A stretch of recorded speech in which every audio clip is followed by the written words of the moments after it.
Donc Sophie. Donc je vous présente ce soir une convention relative à la gestion des transports scolaires entre la commune et la métropole Aix-Marseille-Provence.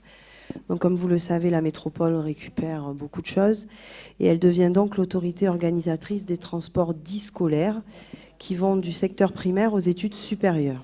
La métropole, bien sûr, est désireuse d'unifier à la fois les réseaux, les tarifs et le mode d'inscription par Internet, un maximum. Mais dans un souci de continuité et de proximité avec les Pénois, je vous propose donc de signer cette convention entre la commune et la métropole afin de pouvoir apporter notre aide aux Pénois qui auraient des difficultés à réaliser les inscriptions sur Internet. Et puis parce qu'ils ont l'habitude aussi de le faire auprès de nos services. Et puis afin aussi de garder un œil vigilant sur ce qui sera fait au niveau des transports. Voilà. Est-ce qu'il y a des questions? Oui, Monsieur Sanchez. Oui, Madame le maire, donc, au vu de cette délibération qui présente donc la nouvelle convention relative à la gestion des transports scolaires entre la métropole d'Aix-Marseille et la commune des Plaines Mirabeau, force est de constater que notre commune n'aura qu'un rôle consultatif, au mieux de conseil. En effet, les familles ne seront qu'informées par la commune, qui perd de ce fait toute prérogative de gestion, puisqu'il s'agit d'un transfert de compétences à la métropole. Pour ce qui est de la forme, donc vous nous remettez une convention pré-remplie, qui doit être la même pour toutes les autres communes, qui se mettront, comme nous, et à cause de vous, donc sous la tutelle de la métropole. Et vu la délibération quand on regarde, vu la délibération du conseil municipal de la commune 2, en date 2, et surtout nous n'avons pas la date de délibération du conseil de la métropole. Je peux vous le dire, c'était ce matin. Voilà, c'était ce matin. Voilà, donc on est dans les temps, on est même les premiers, je pense. Oui, je pense aussi. Donc, de par cette convention, la métropole aura tous les droits, donc elle peut définir arbitrairement les critères d'accès au transport pour les élèves. Et surtout, elle s'arroge le droit de fermer un service ou une ligne si elle estime que le nombre d'élèves est insuffisant, c'est-à-dire non rentable financièrement. Donc là, l'esprit Macron s'immisce même dans les transports scolaires. Donc certains quartiers, par exemple au Barnoin, seront donc volontairement abandonnés au titre de la rentabilité financière. Ce qui est scandaleux et bien sûr est inégalitaire. Ainsi, par exemple, les élèves qui habiteraient au Barnoin devraient faire 5 km c'est un exemple, pour rejoindre la montée du château, en bas de la montée du château, et seraient pénalisés ensuite une deuxième fois pour remonter et rentrer chez eux. Donc là, comme je dis, la commune n'a le droit que d'informer. Et enfin, article 3 de la Convention, d'assumer en contrepartie toutes les responsabilités et de payer ensuite le coût de l'assurance, puisque la commune prend en charge les coûts pour le chauffeur, pour le véhicule et pour les élèves.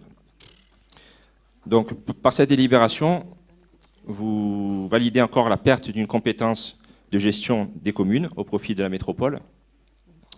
Donc ce n'est pas étonnant que vous ayez dit oui à la métropole au moment des élections départementales et que vous avez confirmé justement en soutenant Macron pour les métropoles. Donc pour toutes ces raisons, tous ces éléments, nous nous abstiendrons pour cette délibération. Alors je vais peut-être vous donner quelques réponses. D'abord, la commune ne prend pas en charge le paiement du chauffeur, etc., puisque c'est pris en charge par la métropole, premièrement. Deuxièmement, en ce qui concerne la suppression... L'assurance.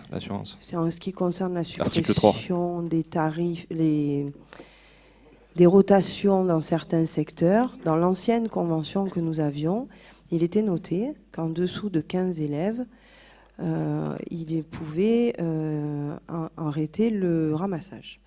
Dans cette convention, nous nous apercevons que d'abord, il n'y a aucun nombre d'élèves minimum pour le ramassage, premièrement, et que deuxièmement, il n'y aura aucune suppression de service qui interviendra sans une notification préalable aux communes concernées, avec un préavis de 1 mois et sans avoir concerté les communes sur ce transport-là.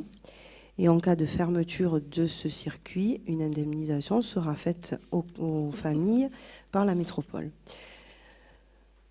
Maintenant, pour ce qui est de ce que vous nous dites par rapport au vote des tarifs, etc., effectivement, comme vous l'a dit Madame le maire, ça a été voté ce matin au Conseil métropolitain.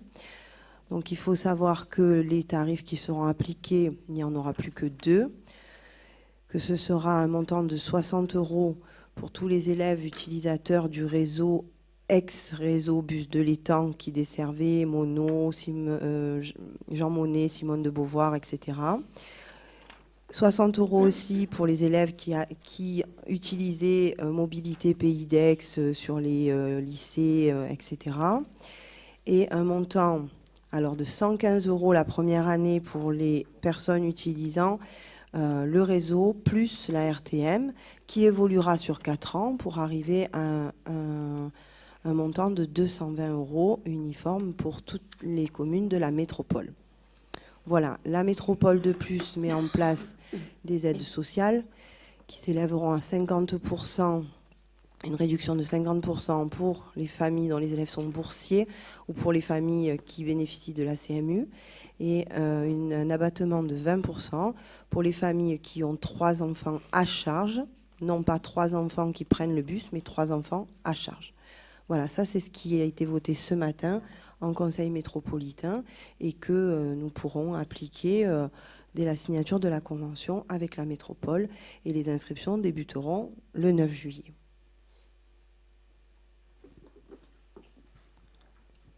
Par contre, oui, très bien, j'ai bien entendu ce que vous avez dit.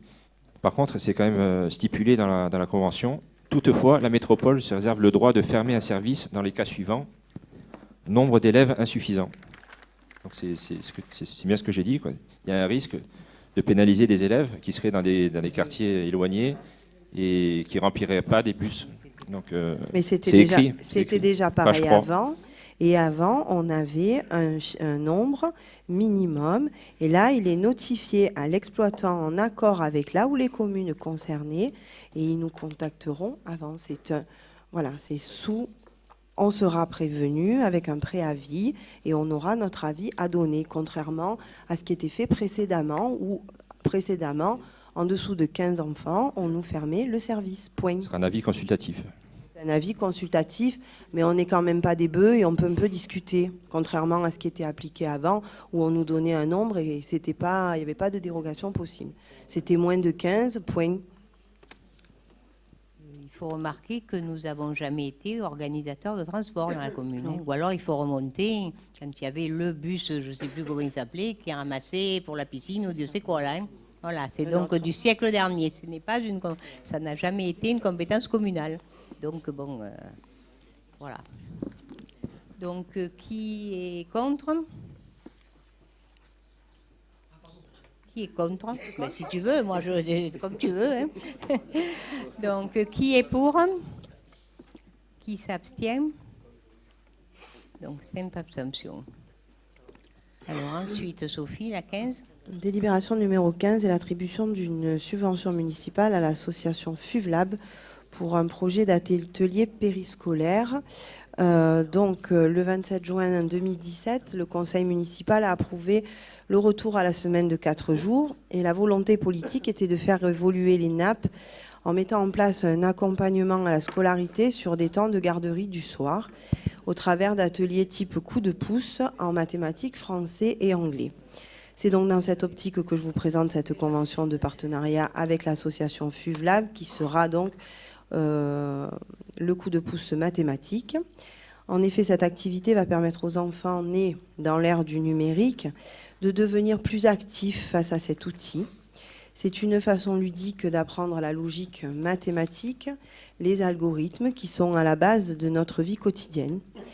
Tout ça au travers du codage, qui est un outil au service de la créativité, comme peut l'être le collage, le découpage. C'est un projet à la fois scientifique, artistique et pédagogique dans lequel pourront aussi être proposés des séances de modélisation 3D pour que ça devienne plus concret pour les enfants, ou de l'électronique. Et on inclura des notions de géométrie et sera favorisé aussi le travail en binôme. Donc une information sera faite aux familles dès le mois de septembre à la rentrée. Ils auront tout le mois pour faire une inscription auprès de l'espace famille. C'est une activité qui sera proposée donc, le soir durant la garderie, de 16h30 à 18h. Une tarification de 2,50 € pour les enfants pénois et de 4,40 € pour les enfants hors commune, qui n'aura rien à voir, bien entendu, avec le tarif de la garderie. Nous faisons des groupes donc, de 14 enfants par école pour cette année, puisque nous sommes quand même dans une phase expérimentale et qu'il faut voir un peu ce que ça donne. Il y aura donc 17 séances lors du premier semestre sur les écoles des Bourroumettes, de Castelle-Hélène et de la Gavotte, puisque c'est des écoles où il y a déjà des réseaux informatiques qui marchent très bien. Des séances, donc, comme je vous le disais tout à l'heure, de 1h30. Et ensuite, l'association ira aussi intervenir auprès de nos petits pénois dans les centres aérés de la commune. 2 heures le mercredi matin à Jean Giono et 2 heures le mercredi après-midi au Charme tout au long de l'année. Puis, pendant les petites vacances, sauf les vacances de Noël, et pendant le mois de juillet où ils iront une semaine à Giono et une semaine au Charme. Voilà. Et donc, pour tout ça, je vous demande de voter ce soir à la fois la convention et la subvention de 17 500 € à l'association FUVLAB. Des remarques, des questions? Bon, donc on passe au vote. Qui est contre? Qui est pour? Qui s'abstient? Personne. Donc, voté à l'unanimité.